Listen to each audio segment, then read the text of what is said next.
It's Monday morning in Dallas. I'm Sam. I'm 29, I work in operations for a mid-sized logistics company, and I finally feel like I did what everyone said to do.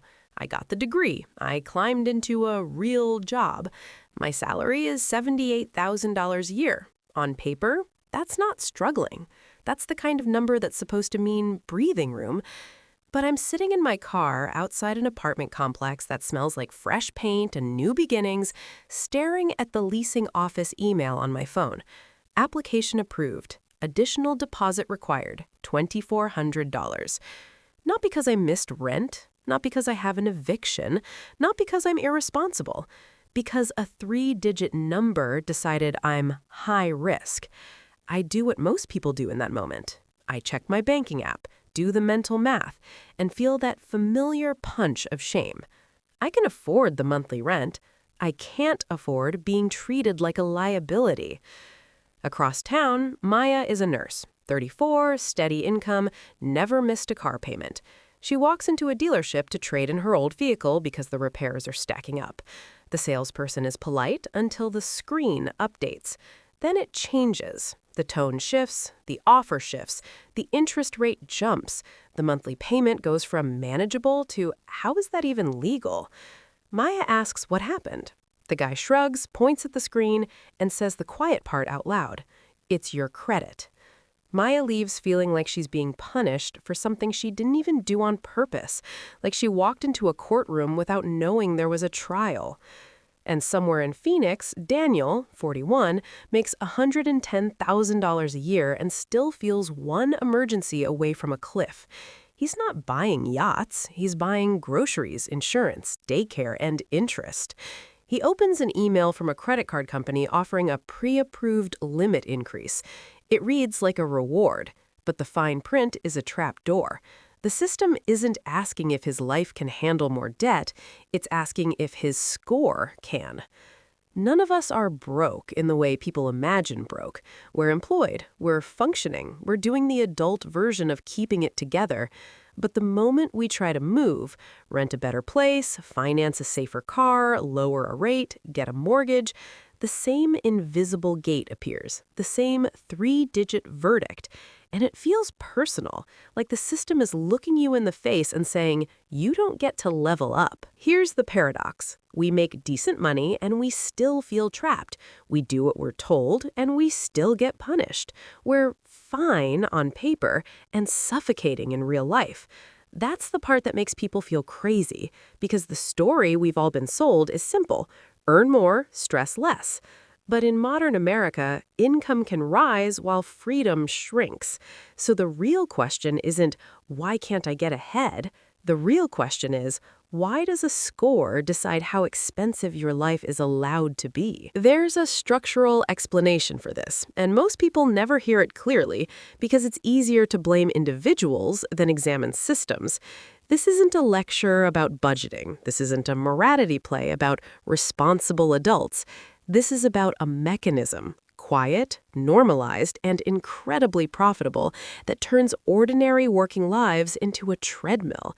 If you've ever wondered why you can work harder and still feel like you're losing, this is the video that makes the whole thing click.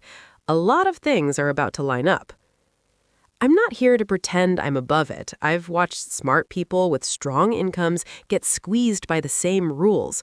I've read the consumer credit reports, the lending guidelines, the historical shifts in how risk is priced, and the psychology that keeps people compliant inside the trap. I'm fascinated by the way money systems shape behavior and how behavior is then used as evidence that the system is fair. If you like videos that actually explain what's happening under the surface, without hype, without get-rich fantasies, then you'll probably like what we do here.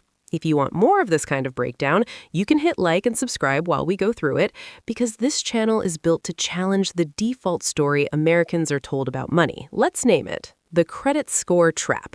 The trap is not that credit scores exist. The trap is that credit scores have evolved into a proxy for your worth in the economy, your access, your pricing, your opportunities, while pretending to be a neutral measurement of responsibility.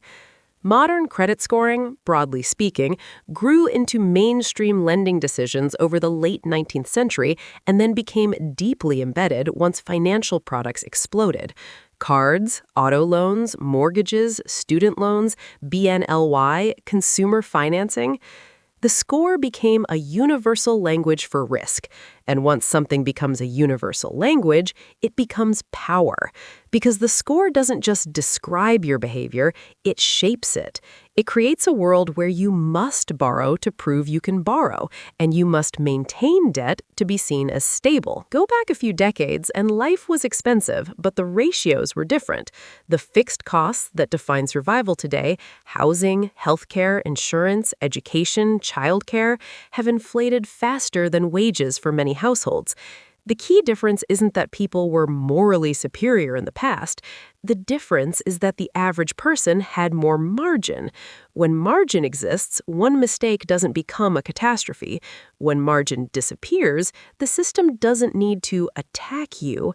It can simply wait, because time plus compounding costs will do the job. And in that world, your credit score becomes the lever that prices your survival. It's not just, can you get a loan? It's, what version of America are you allowed to live in?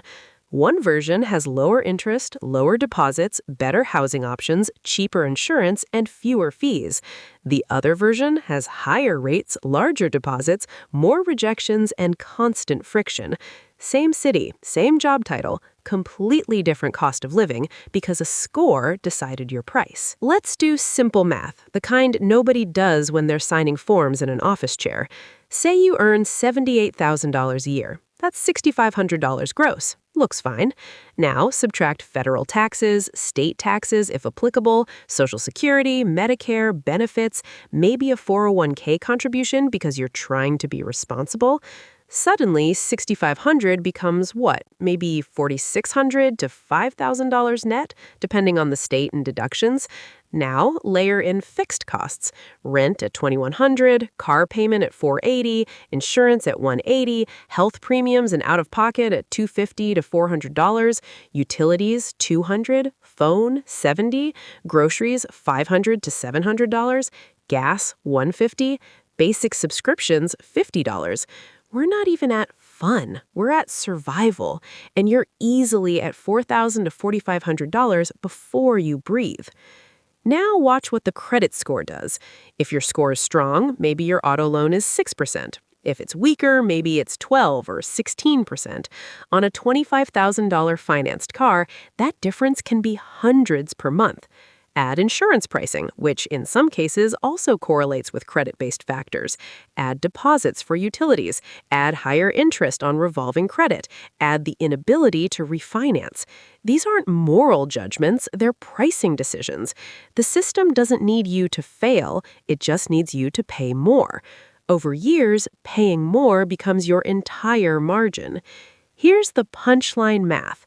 If the system charges you an extra $250 a month because of credit-based pricing, across loan interest, insurance, deposits, fees, that's $3,000 a year.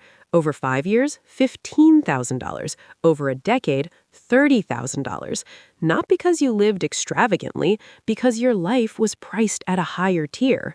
That's not a small inconvenience, that's a structural tax. This is where the trap turns psychological. People make decisions based on gross income, not net income. They think, I make $6,500 a month, and then build a life that costs $6,500 to maintain. That's a motor running without oil. It sounds fine until it seizes. Then they need credit to cover the friction, an emergency, a repair, a medical bill, a gap month. They use credit, the utilization goes up, the score goes down, the price of their life goes up. That's the loop. The system doesn't punish irresponsibility, it monetizes volatility. And the social layer makes it worse. Status culture pushes people to perform stability. A nicer apartment because it looks adult. A financed car because public transit is limited and the job expects reliability. A few lifestyle upgrades because you're exhausted and small pleasures feel like oxygen. Then the system marks you as riskier for using the tools it offered you. It's like being handed a ladder and then being charged for each rung you touch. The real tragedy isn't the interest rate, it's the loss of flexibility. When you have no margin, every surprise becomes a crisis. A tire blowout isn't a tire, it's a chain reaction. A sick week isn't a sick week, it's an overdraft, a late fee, a utilization spike, a score dip. And because so many Americans don't have enough liquid savings to absorb even modest emergencies, the system quietly turns normal life into chronic stress. That stress makes people choose the fast solution. The fast solution is almost always the expensive one. The expensive one feeds the trap. And notice how cruel the optics are. People who look successful can be the most fragile. You can have a good salary and still be one missed paycheck away from chaos if your fixed costs are maxed out and your credit is your emergency plan. That's not a character flaw, that's a design outcome. So here's the reframing. The core problem isn't that you don't earn enough. Plenty of people earn more and still drown. The core problem is building a life with no margin and then using credit as the margin. Credit isn't margin. Credit is rented oxygen. Real margin is having space between your fixed costs and your net income, space that belongs to you, not to a lender. Once you see that, the credit score starts to look less like a scoreboard and more like a control panel. It's measuring how well you participate in a debt-based system. Not how wise you are, not how hard you work, how reliably you borrow, repay, and keep borrowing. The solution is not a trick. It's structural. It's the boring, difficult move that feels like going backward before you go forward. Rebuild margin. That means treating your budget less like a list of expenses and more like a defensive architecture. First, reduce fixed obligations where possible: housing, vehicles, recurring commitments. Not because minimalism is virtuous, but because flexibility is power. Second, create an emergency buffer that is liquid and boring. A few hundred becomes 1,000. 1,000 becomes a month becomes two. Third, use credit deliberately, not emotionally. Keep utilization low not to game the score, but because high utilization is a sign your life is running too close to the edge. And yes, it may mean sacrificing status in the short term. It may mean living in a place that's not impressive, driving a car that isn't a statement, saying no to upgrades. But what you're buying is not frugality.